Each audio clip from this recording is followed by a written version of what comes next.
जय हिंद दोस्तों, स्वागत है आपका आधुनिक भारत की एक नई क्लास में, जिसमें हम गांधी युग के बारे में चर्चा कर रहे थे। उसी को आगे बढ़ाने का प्रयास करते हैं ना। तो देखिएगा, गांधी युग के बारे में हमें समझना है और गांधी जी से आने वाले जो उनके आंदोलन रहे, गांधी जी के प्रारंभिक आंदोलन की चर्चा कर रहे थे हम, और उसी को आगे बढ़ाने का प्रयास करते हैं। तो हमने गांधी जी के बारे में आपको बताया था, गांधी जी के जीवन परिचय के बारे में बताया था।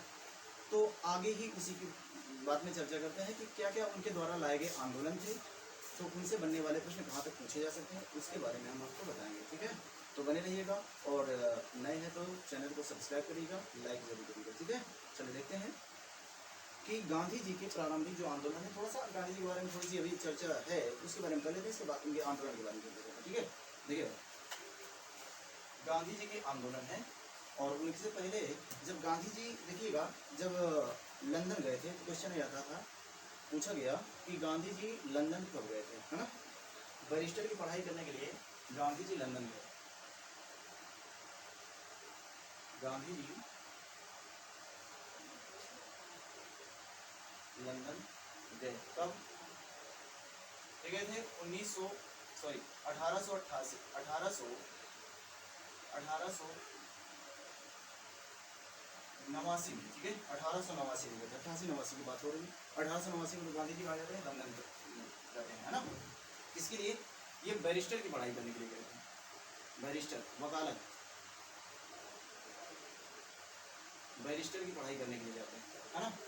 अब वहाँ से जब लौट करके आते हैं, गांधी जी गए तो वहाँ पर अपने बैरिस्टर की पढ़ाई करने के बाद गांधी जी लौट करके जब आते हैं, है ना, तो आगे भाई साहब, तो गांधी जी, फिर एक क्वेश्चन आता है कि गांधी जी दक्षिण अफ्रीका कब गए? गांधी जी दक्षिण अफ्रीका कब गए? गांधी जी दक्षिण अफ्रीका कब गए थे? ठीक है, 1893 ईस्वी में, 1893 ईस्वी में, है ना। किसके लिए गए थे? एक गुजराती व्यापारी था, गुजराती व्यापारी दादा अब्दुल्ला के मुकदमे की कार्यवाही, है ना। वहाँ पर जाते हैं, तो गांधी जी जब जाते हैं दक्षिण अफ्रीका, तो यहाँ उनको जो है कि दक्षिण अफ्रीका में, क्योंकि अंग्रेजों का शासन है, तो अंग्रेज इनको, क्योंकि जो भारतीय थे व्यापार करते थे, बिना पंजीकरण के, रजिस्ट्रेशन के व्यापार करने की अनुमति नहीं देते थे। इस बात को लेकर के दादा अब्दुल्ला ने गांधी जी से कहा, और गांधी जी गए दक्षिण अफ्रीका 1893 ईस्वी में।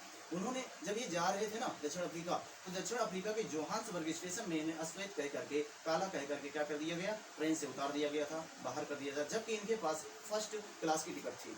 इसके बाद ये डरबन पहुंचते हैं, वहाँ भी इनका सामना जो है कि इन चीज़ों से हुआ, है ना। एक अंग्रेज जो व्यक्ति था, जो इनका मित्र बना, उनके सहयोग से, उसी के सहयोग से जो है कि गांधी जी वहाँ पर सर्वाइव कर पाए। लेकिन अभी क्वेश्चन आता है कि गांधी जी ने दक्षिण अफ्रीका में एक कांग्रेस की स्थापना किया, इसका नाम था नाटाल कांग्रेस। तो नाटाल कांग्रेस की स्थापना गांधी जी ने कब की? नाटाल कांग्रेस की स्थापना गांधी जी ने कब किया था? 1894 ईस्वी में, है ना। 1894 ईस्वी में नाटाल कांग्रेस की स्थापना गांधी जी ने दक्षिण अफ्रीका में किया। और क्या किया था? गांधी जी ने एक आश्रम बसाया, जिसका नाम था फोनिक्स आश्रम या फिनिक्स आश्रम। फिनिक्स आश्रम की स्थापना किया गांधी जी ने दक्षिण अफ्रीका में। फिनिक्स आश्रम जो था ना, फिनिक्स आश्रम की स्थापना कब किया था? फिनिक्स आश्रम की गांधी जी ने स्थापना किया था 1904 में, 1904 ईस्वी में। और ये कहाँ पर किया था? डरबन में। डरबन, तो दक्षिण अफ्रीका का शहर है, इसका नाम है डरबन। डरबन में गांधी जी ने फोनिक्स आश्रम या फिनिक्स आश्रम की स्थापना की है। दूसरा क्वेश्चन ये बन जाता है कि गांधी जी ने टालस्टॉय आश्रम की स्थापना कब किया? टालस्टॉय आश्रम की स्थापना गांधी जी ने कब किया था? 1902 ईस्वी में किया था, है ना। और ये कहाँ पर किया था? जोहान्सबर्ग में। ये क्वेश्चन इंपॉर्टेंट है ना। जोहान्सबर्ग में गांधी जी ने इसकी स्थापना किया, टालस्टॉय आश्रम की स्थापना किया। गांधी जी देखिए इन व्यक्तियों से प्रभावित थे। गांधी जी प्रभावित किन किन चीज़ों से, उसको उस बात को भी समझ लीजिएगा। गांधी ने दक्षिण अफ्रीका में सबसे पहले इन्होंने वहाँ पर भूख हड़ताल किया था, और सबसे पहले गांधी जी दक्षिण अफ्रीका में ही जेल गए, भूख हड़ताल किया, ये सारी चीज़ें गांधी जी ने वहाँ पर ही शुरू किया था। गांधी जी लगभग दक्षिण अफ्रीका में कितने वर्षों तक रहते हैं? तो गांधी जी कितने वर्षों तक रहे दक्षिण अफ्रीका में? दक्षिण अफ्रीका में गांधी जी 22 वर्षों तक रहे, 22 वर्षों तक रहे। लेकिन ये बीच बीच में आते जाते रहते थे, क्योंकि इनका परिवार भी था, उनके लिए पैसे वैसे की जरूरत होगी तो आते भी रहते थे, है ना। 1901 ईस्वी में गांधी जी जब आए तो इन्होंने क्या किया था? सबसे पहले कांग्रेस का एक कलकत्ता अधिवेशन होता है जिसके अध्यक्ष दिनसा वाचा रहते हैं, उसमें सबसे पहले गांधी जी उस कांग्रेस अधिवेशन के सदस्य बनते हैं, ठीक है ना। तो अब ये क्वेश्चन आता है कि गांधी जी सबसे पहले कलकत्ता अधिवेशन, ये कांग्रेस का कलकत्ता अधिवेशन होता है, कब होता है? सन 1901 ईस्वी में, है ना। जिसके अध्यक्ष कौन रहता है? आप बता देंगे कि अध्यक्ष जो है ना, इसकी अध्यक्षता किसने किया था? तो दिनसा वाचा ने किया था। दिनसा वाचा इसके अध्यक्ष रहते हैं। इसमें गांधी जी पहली बार इस कांग्रेस अधिवेशन के सदस्य बनते हैं, है ना। लेकिन अब गांधी जी किस अधिवेशन में अध्यक्ष बनते हैं? गांधी जी किस अधिवेशन में, कांग्रेस के किस अधिवेशन में अध्यक्ष बनते हैं? तो कांग्रेस के बेलगांव अधिवेशन होता है। बेलगांव, कांग्रेस का बेलगांव अधिवेशन है, और बेलगांव कहाँ पर है? कर्नाटक में है। इसके अधिवेशन की अध्यक्षता गांधी ने कब किया? 1924 ईस्वी में किया था, और इस अधिवेशन की अध्यक्षता गांधी ने किया था, अर्थात इस अधिवेशन के क्या बने थे? अध्यक्ष बने थे गांधी जी। इससे क्वेश्चन आपसे पूछा जा सकता है, ये इंपॉर्टेंट क्वेश्चन हो जाता है, ठीक है। अब हम आपसे बात करते हैं कि गांधी जी किससे किससे प्रभावित थे, क्योंकि गांधी जी के कुछ आदर्श व्यक्ति भी थे जिससे उन्होंने कुछ शब्द लिए हैं, अपने आंदोलन में उन्होंने प्रयोग किया है। तो देखिएगा गांधी जी किससे प्रभावित थे, इसको नोट करने के बाद हम लोग पढ़ते हैं गांधी जी किन किन लोगों से प्रभावित थे। देखिएगा,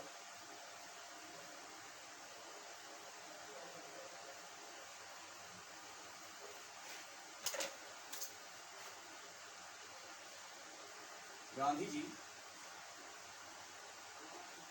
प्रभावित थे। गांधी जी किससे प्रभावित थे, इस बात को समझिएगा। एक व्यक्ति है, इसका नाम है थोरो, है ना। थोरो की किताब का नाम है सविनय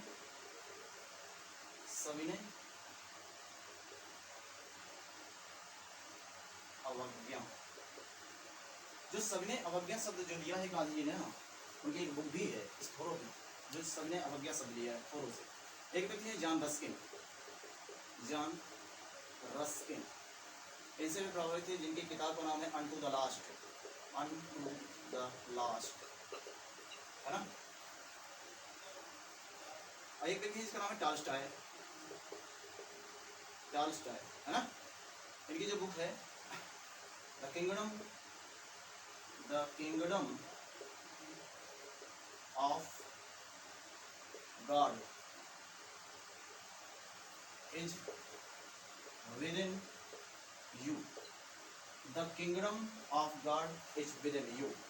ये इनकी किताबें हैं। कभी कभी क्वेश्चन पूछा भी गया है कि इनसे पूछ लिया जाता है कि इनसे, ओके।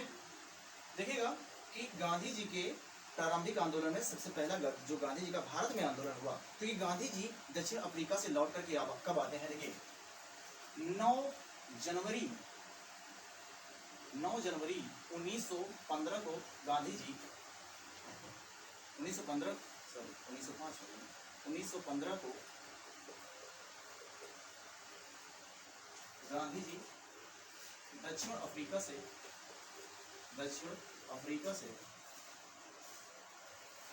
भारत आते हैं, है ना। तो देखिए 9 जनवरी को क्या मनाया जाता है? भारतीय प्रवासी दिवस मनाया जाता है। भारतीय प्रवासी दिवस मनाया जाता है। अब ये भारतीय प्रवासी दिवस कब से मनाया जाता है? अब कब से मनाया जाता है भाई? ये भारतीय प्रवासी दिवस कब से मनाया जाता है? आपसे क्वेश्चन आएगा कब से मनाया जाता है? आप बता देंगे कि ये कब से मनाया जाता है? 2003 से मनाया जा रहा है ना। अटल बिहारी वाजपेयी के समय, किसके समय? अटल बिहारी, पीएम कौन था? अटल बिहारी वाजपेयी, है ना। इनके समय से ये मनाया जाता है। तो अभी क्वेश्चन ये आ जाता है कि भारतीय प्रवासी दिवस मनाया जाता है, भाई कब से मनाया जाता है? तो 2003 से मनाया जाता है। कब मनाया, कब किस दिन से मनाया जाता है? तो ये पहली बार जो मनाया गया था ना, ये पहली बार मनाया गया था 9 से 11, है ना, और जनवरी 2003 पहली बार सबसे मनाना शुरू हुआ। अब इसके बाद ये आता है कि इन्होंने कौन सा नारा दिया था, है ना, इन्होंने नारा दिया था जय जवान जय किसान और जय विज्ञान। कौन सा नारा दिया? इन्होंने नारा दिया था जय जवान, नारा क्या था? जय जवान जय किसान और जय विज्ञान का नारा दिया, है ना। तो अब जय जवान जय किसान का नारा किसने दिया? जय जवान जय किसान का नारा किसने दिया? तो आप बता देंगे, लाल बहादुर शास्त्री ने, लाल बहादुर शास्त्री जी ने क्या दिया था? जय जवान जय किसान का नारा दिया। अब क्या आता है कि जय जवान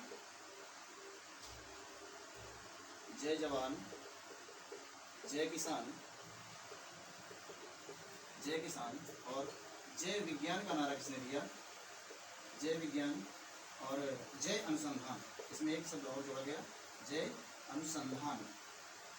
ये शब्द, ये नारा किसने दिया था? आप बता सकते हैं, नरेंद्र मोदी जी ने ये नारा दिया था। ये क्वेश्चन इंपॉर्टेंट हो जाते हैं आपके लिए कि जय जवान जय किसान का नारा किसने दिया? लाल बहादुर शास्त्री। जय जवान जय किसान जय विज्ञान और जय अनुसंधान का नारा किसने दिया? नरेंद्र मोदी। जय जवान जय किसान और जय विज्ञान का नारा किसने दिया था? अटल बिहारी वाजपेयी ने दिया था। तो ये प्रवासी दिवस उनके आने पर मनाया जाता है, तब से मनाया जा रहा है ना। तो अब देखिएगा, गांधी जी सबसे पहले आए, तो देखिएगा लखनऊ अधिवेशन की अध्यक्षता करते हैं। लखनऊ अधिवेशन कब होता है? लखनऊ अधिवेशन जो होता है 1916 ईस्वी में हुआ था, और इसी में मुस्लिम लीग और इसके कांग्रेस के बीच में समझौता हुआ था। इसे लखनऊ समझौता के नाम से भी जाना जाता है। और इसी अधिवेशन में गरम दल और नरम दल भी एक हो गए थे। ये क्वेश्चन इंपॉर्टेंट है, इसको याद रखिएगा, ठीक है। आगे समझते हैं कि गांधी जी जब ये होता है, लखनऊ अधिवेशन होता है, तो देखिए 1917 में चंपारण जो बिहार में पड़ता है, पश्चिमी चंपारण के किसानों से क्या किया जा रहा था? वहाँ के किसानों से अंग्रेज क्या करते थे? नील की खेती करवा रहे थे, और नील की खेती 3/20 भाग में, मतलब 3/20 भाग, समझते हैं ना, 3 कठिया जिसे कहा गया। इसको नोट करिएगा। इसके आगे बढ़ते हैं लोग। गांधी जी का प्रारंभिक आंदोलन, पहला आंदोलन जो सफल आंदोलन रहेगा, इसके बारे में बात करते हैं। तो गांधी जी की जो आंदोलन है ना, प्रारंभिक आंदोलन, वो बहुत इंपॉर्टेंट है, जो आपको समझना है, जो आपको क्या करना है, समझना है। एक आंदोलन आपको बताने का प्रयास करता हूँ, क्या? चंपारण सत्याग्रह। चंपारण सत्याग्रह। चंपारण सत्याग्रह कब हुआ था? ये चंपारण कहाँ पर पड़ता है? चंपारण बता देंगे कि चंपारण कहाँ पर है? बिहार में है, बिहार राज्य में है चंपारण, है ना। 2 चंपारण है, एक पूर्वी चंपारण और एक पश्चिमी चंपारण। यहाँ में क्या हुआ, कब हुआ था भाई साहब? ये 1917 ईस्वी में हुआ था, है ना। यहाँ के एक व्यक्ति हैं जिनका किसानों के एक नेता थे, जिनका नाम था राजकुमार शुक्ला। राजकुमार शुक्ला जो आते हैं ना, 1916 में लखनऊ अधिवेशन में आते हैं, और वो अपनी बात को रखते हैं कि हमारे यहाँ जो किसान है ना, उनसे 3/20 भाग में अंग्रेज उनसे इंडिगो की खेती करवा रहे हैं, नील की खेती करवा रहे थे ना, तो उनके बदले में कोई मुआवजा दे रहे हैं, जिसके माध्यम से ना खेती भी जो बर्बाद होती चली जा रही है। तो इससे परेशान होकर के राजकुमार शुक्ला आते हैं और अपनी बात को रखते हैं। तो गांधी जी गए थे बंगाल, और बंगाल से होकर के उन्होंने कहा कि चलो मिल लेते हैं राजकुमार शुक्ला के, उनके चंपारण सत्याग्रह को लेकर के। तो गांधी जी गए, और 3 कठिया व्यवस्था, चंपारण सत्याग्रह में क्या था? 3 कठिया व्यवस्था, 3/20 भाग में नील की खेती ये होती थी। और कौन करवाते थे इसको? अंग्रेज करवा रहे थे, जबरदस्ती अंग्रेज करवा रहे थे, अंग्रेजी सरकार करवाती थी, अंग्रेज सरकार कह सकते हो, कोई दिक्कत नहीं, अंग्रेजी सरकार इससे करवा रही थी। ये जो किसान थे वो परेशान हो गए। राजकुमार शुक्ला के कहने पर गांधी जी गए चंपारण। यहाँ किससे मिले? ये राजेंद्र प्रसाद से मिले, और ये हकीम अजमल खान से मिले, हकीम अजमल खान से मिले, है ना। ये प्यारेलाल से मिले, ये महादेव देसाई से मिले। इन लोगों ने मिलकर के क्या किया? एक कमेटी बनाया, जिसका नाम था agrarian committee, Champaran agrarian committee. इस कमेटी का नाम क्या था? इस कमेटी का नाम था चंपारण एग्रेरियन कमेटी। इस कमेटी ने क्या किया? गांधी जी ने बुलाया अंग्रेजों को, और अंग्रेजों के सामने एक कमेटी बनाएगी, मतलब इसमें जो भारतीय किसान थे, गांधी जी थे और अंग्रेज थे, इन लोगों ने चंपारण कमेटी बनाई और इसमें गांधी जी की बात को माना गया और 25% किसानों को क्या दिया गया, मुआवजा दिया गया, जिसके माध्यम से अब अंग्रेज तो मान जाते हैं गांधी जी की बात। तो ये आंदोलन क्या हुआ था, सफल हुआ था। ये आंदोलन कैसा रहा, गांधी जी का ये सफल आंदोलन रहा। तो गांधी जी का पहला ही आंदोलन सफल हो गया, जिसमें भारतीय जनता, भारतीय जनमानस गांधी जी को एक राष्ट्रवादी नेता के रूप में स्वीकार कर लिया। इसी में रविन्द्रनाथ टैगोर ने गांधी जी को क्या किया कि ये कोई ना कोई महात्मा है भाई साहब। तो गांधी जी ने कहा नहीं महाराज, नहीं गुरुदेव।